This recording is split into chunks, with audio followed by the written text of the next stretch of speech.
Hi, this is Kary York with InsuranceResourcing.com, and you're watching a 10-part interview series. Today we're tackling question number 9, which is, how would your former boss describe you? This is a tricky little question because you're being asked to cast your opinion about the opinion of someone else. That's not an easy thing to do. It's especially not easy if you didn't have a great relationship with your last boss. If you did, it's easy. You can rattle off all the things that they've said about you in person on your last performance review. You can hand them a letter of recommendation. Easy. Let's concentrate this question though on what do you do when it's not so easy. So let's say that you're an account manager and you're asked that question and you didn't have a good relationship with your past boss. How do you handle it?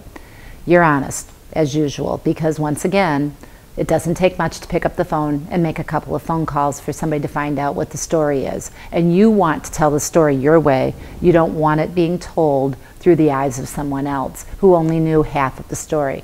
The trick with this is you want to make sure that you keep the employer focused on what you want them to know about you, not about the challenges in dealing with this other person. Don't badmouth your former employer. Don't badmouth the company. Let's take an example. Well, if you were to ask my past manager what she thought about me, you'd probably get a neutral response. She would probably tell you that we struggled to communicate in the office, which was true. I was branded someone that came in and wanted to change things a little too quickly, and we struggled in that area. But she will also tell you that she could depend on me 100%. I stayed late whenever she wanted me to.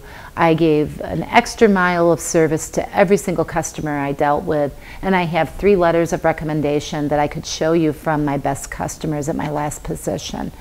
What I've learned from this experience is that sometimes we don't all get along with everybody. I'm sure it's happened with you as well.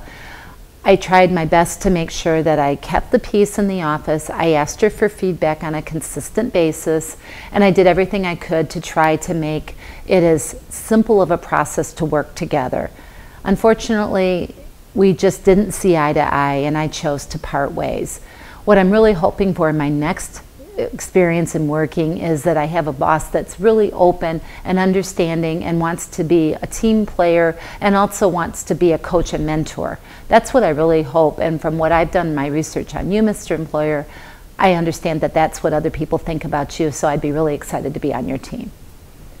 So it might be a little bit over the top and you can tone that part down, but the idea is that you take that employer where you want them to go. Those are some of the harder things to answer in interviews, and we all have to own up to our mistakes if we've made them in the past. Not everybody gets along with everybody. We all know that. So just make sure that you answer the question honestly and directly, and that you tell the employer what you are looking for in your next responsibility or your next position. This is Kary York with Insurance Resourcing. Stay tuned for next week as we handle the question, what are the questions you have for me? Those infamous wrap-up questions that can make or break the interview.